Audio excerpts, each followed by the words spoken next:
Nigeria's President Muhammadu Buhari has asked the European Union to make new deal trade and policies that will help stem economic migration from Africa to Europe.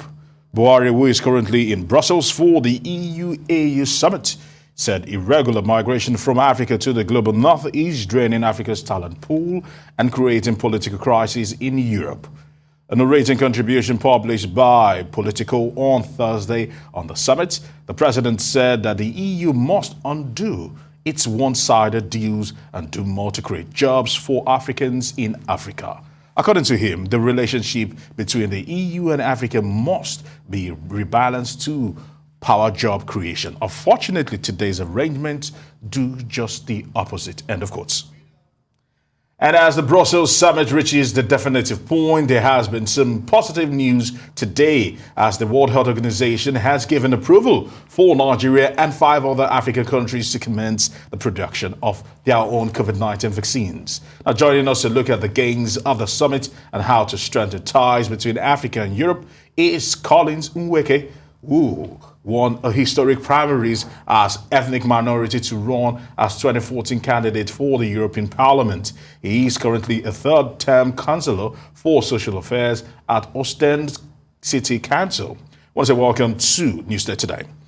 And let's get it started with the President of Nigeria, Muhammadu Buhari, making some very salient statements to the European bloc and insisting that the model of interaction in terms of business and policies should be reworked, especially in terms of migration, to ensure that we create more jobs here in Africa to keep our talent pool here. Talk to us about some of the high points of this event, and do you think they actually hit the nail on the head in regards to pressing home their demands? Thank you so very much for having me. President Buhari hasn't quite brought to the table anything that is new.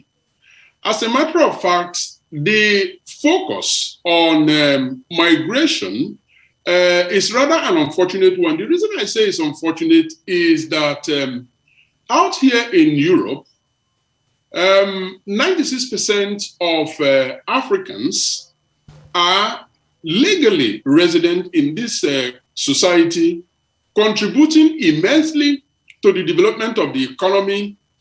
Some of them are contributing culturally, and others are involved in the political sphere, actually helping to enhance the relationship between Africa and Europe to one that is mutually beneficial, as opposed to the paternalistic nanny diplomacy that we have seen over the years. Now, when a major statement comes from a leading African country focusing on migration in the same negative trend that Europe has adopted for political exigencies, it makes the situation very, very appalling, because only between 3 to 4% of Africans living in Europe are illegal migrants. The overwhelming majority are just the opposite. So I think the time has come to begin to depart from such negativity and focus on the very positive aspect of things. And one of the things that President Buhari and the other African leaders need to realize is that these young people that are leaving Africa en masse are not doing so because they are escaping a palatable situation in Africa. It is certainly the opposite. So when Africa begins to flow with milk and honey, Africans will stay there. And that brings me to the other point that he made, which analysts have actually underwritten totally, which is Europe should begin to think of a relationship that creates jobs in Africa, rather than one that actually exports jobs to Europe, leaving Africa high and dry. I think when that happens, and when the African leaders work towards making Africa politically acceptable and appealing to young people, the issue of young people staying in Africa will then be very, very well addressed. And finally, on that note, I want to also state that migration is as old as the world. And migration is not a bad thing. As a matter of fact, young people should be encouraged to explore the world. They should migrate, but the point has to be made that such migrations should be done legally. The idea is not to keep them staying in Africa and not exploring the world. No, it just doesn't work that way. It doesn't benefit them. It doesn't benefit Africa, but it should be done in a legal manner. Now, the EU is expected to roll out a number of initiatives, aimed at boosting public and private investment in Africa. Is this enough to counter China and Russia's growing influence on the African continent? I hope it does, and I hope it isn't coming pretty late, because let us recall that the last summit took place in Ivory Coast, Abidjan, in 2017. This was meant to be a 3-yearly event, and they have always found reasons to postpone the next one, the one that is taking place now. And the reason cited is COVID-19. Well, in that time frame, even with COVID-19, China and other competitors of Europe have actually held virtual conference, moving several steps ahead of Europe. So it could very well be that there was nothing on the agenda for Europe, and now they are forced to play catch up. I hope they catch up very well, because players like Russia that plans to actually hold an Africa-Russian summit at the end of this year, they are all coming up. Turkey, we have seen their aggressive move into Africa.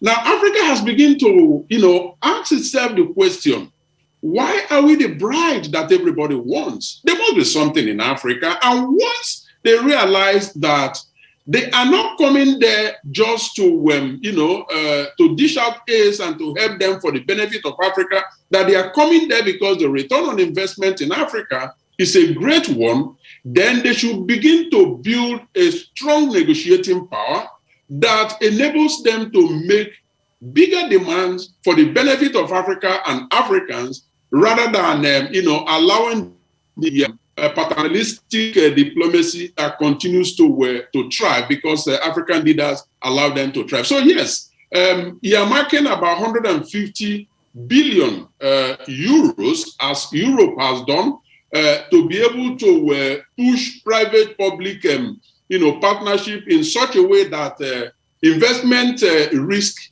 are actually stepped down, are actually helped. That is something that will be very much welcome. And I can only hope that Africans will seize on the moment to negotiate a good deal for themselves.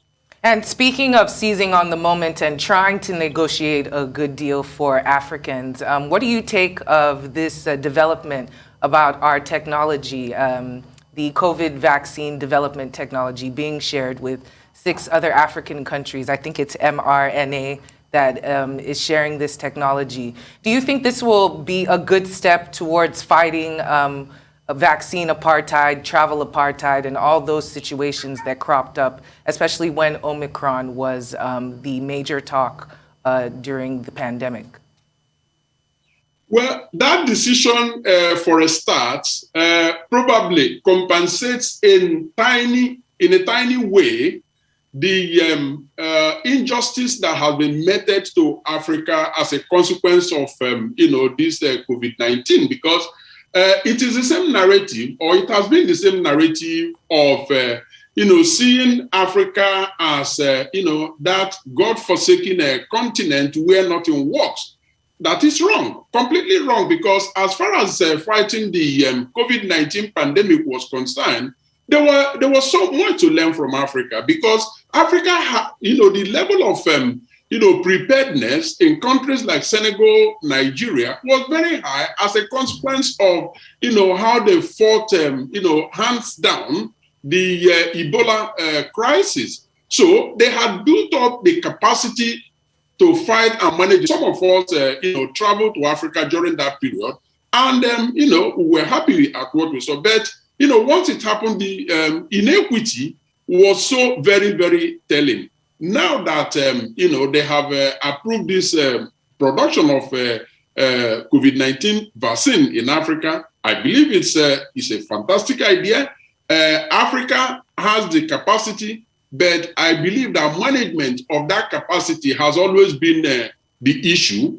But I believe that they can live up to the evidence, because there are fantastic, medical personnel, scientists, and all of that. Some of them actually winning, awards on the strength of how they perform during this COVID-19 crisis. So yes, it's a welcome development. All right, I want to say many thanks to you, Collins Nweke, for joining us here on Newsday on the EU-AU Summit.